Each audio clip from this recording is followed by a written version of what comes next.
এটা বস্তু সকিয়নি দিছোঁ।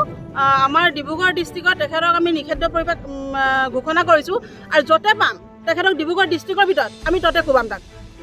তেখেত বুলি কোৱাটো আমাৰ উচিতে হোৱা নাই। এনেকুৱা এজন অভদ্ৰ মানুহক তাক আমি য'ত পাম, এইটো নাম কি বাবুল আলী হাজৰিকা আনিছোঁ, তেখেতক আমি য'ত পাম ততে মাৰিম। কিন্তু এইটো আমাৰ মহিলা অঞ্চলৰ তৰফৰ ফালৰ পৰা তেখেতক আমি এটা সকিয়নি দিছোঁ।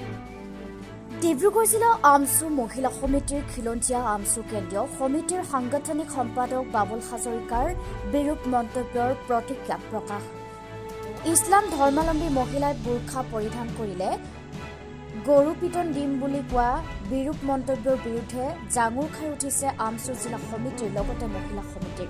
মহিলাসকলে বাবুল হাজৰিকাক চেণ্ডেল দি পিটিম বুলি মন্তব্য কৰাৰ লগতে আমচু মহিলা সমিতিৰ সভানেত্ৰী পাৰবিন আলীয়ে ডিব্ৰুগড় জিলাত বাবুল হাজৰিকাৰ প্ৰৱেশত নিষেধাজ্ঞা কৰিছোঁ বুলি ঘোষণা কৰে।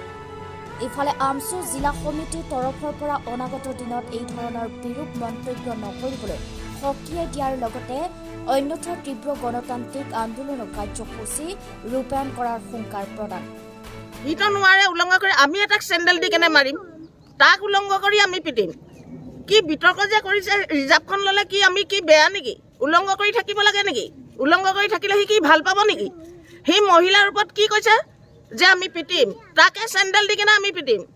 সি নোৱাৰে নহয় আমাৰ মহিলাৰ ওপৰত হাত লগাবলৈ। আমি গোলাঘাট গৈ আছোঁ, কি বিতৰ্ক যে কৰিছে ৰিজাৰ্ভখন লৈ, কিহৰ বিতৰ্ক? আমি উলংঘ কৰি থাকিম নেকি? কওক আমি উলংঘ কৰি থাকিম?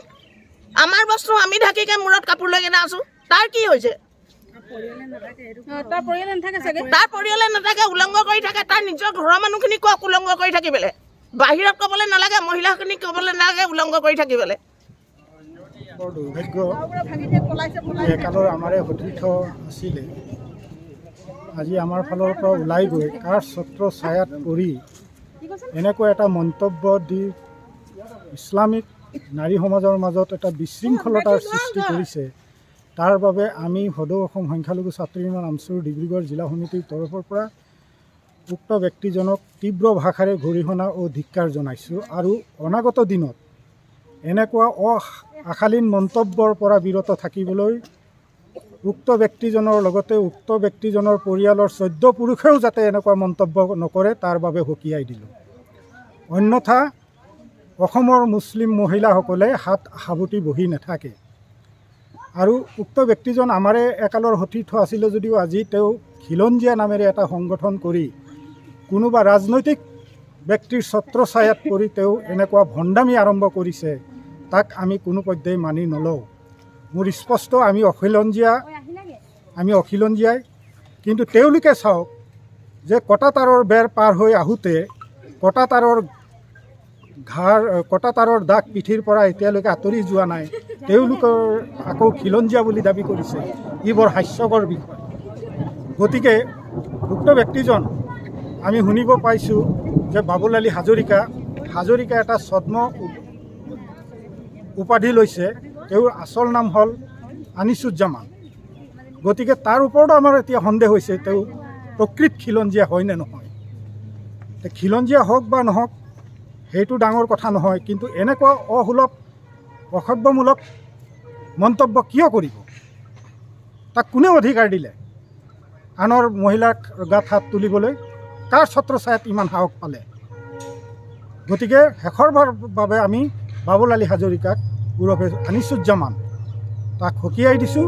আপুনি অনাগত ভৱিষ্যততো এনেধৰণৰ আশালীন মন্তব্য নকৰিব, অন্যথা আপোনাৰ বিপৰীতে আমি তীব্ৰ গণতান্ত্ৰিক আন্দোলন ল'বলৈ বাধ্য হ'ম।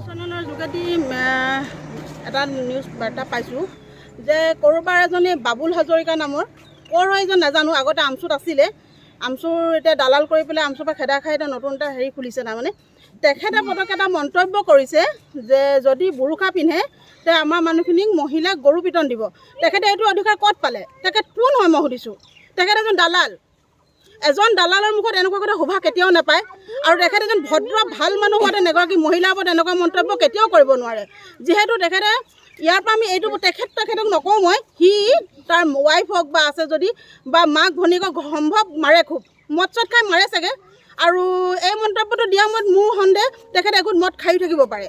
ঠিকনা নাই তেখেতৰ যাতে এনে এটা মন্তব্য দিছে এনেকুৱা এজন মানুহক আমি উলংঘ কৰি কোবাম তেখেতৰ দম আছে যদি আমি গোলাঘাট গৈ আছোঁ আমাৰ ডিব্ৰুগড়ত আহিব নালাগে আমি গোলাঘাট গৈ আছোঁ গোলাঘাটত গৈ তেখেতক কোবাম আমি তেখেত কোন হয় তেখেতৰ ইমান দম হৈ গ'ল তেখেতে অসমৰ ৰাইজক অসমৰ মহিলাক কোবাব পাৰে তেখেতৰ ইমান সাহস ক'ত পালে আমাক এই বস্তুটো তেখেতে প্ৰত্যুত্তৰ দিয়ক তেখেতে ক'ত ইমানখিনি সাহস পালে ইমানখিনি সাহস গোটাবৰ কাৰণে তাৰ আৰু তেখেতৰ লগত যোনে সহযোগ কৰি আছে প্ৰত্যেকজন ব্যক্তিক কৈছোঁ প্ৰথমতে নিজে খিলঞ্জীয় হয় নহয় তাৰ কোনো ঠিকনা নাই খিলঞ্জীয় নামত মানে বিভিন্ন ধৰণৰ ভেকু ভাওনা কৰি আছে তেখেতলোক যদি খিলঞ্জীয় আমি কোন হওঁ তেখেতলোক নিজৰ কিবা ঠিকনা আছে নেকি আজি যদি কি নাম আছিলে আনিছুৰ জামানে যেতিয়া হেৰি হৈছে বাবুল আলী হাজৰিকা হৈছে নিজৰ নামৰ যিহেতু ঠিকনা নাই এটা সংগঠন কি চলাব আজি নিজৰ নাম এটা সলনি কৰিছে যোৱাকালি দেখিছোঁ আপুনি বেলেগ এটা কৰি দিব নিজৰ একো অস্তিত্ব নোহোৱা মানুহজনে এটা সংগঠন নেতৃত্ব ল'ব আহিছে প্ৰথমতে নিজৰ স্থিতি ঠিক কৰক তাৰপিছত নেতৃত্ব ডিব্ৰুগড়ৰ পৰা দীপিকা বৰুৱা ৰিপৰ্ট প্ৰতিদিন লাইভ।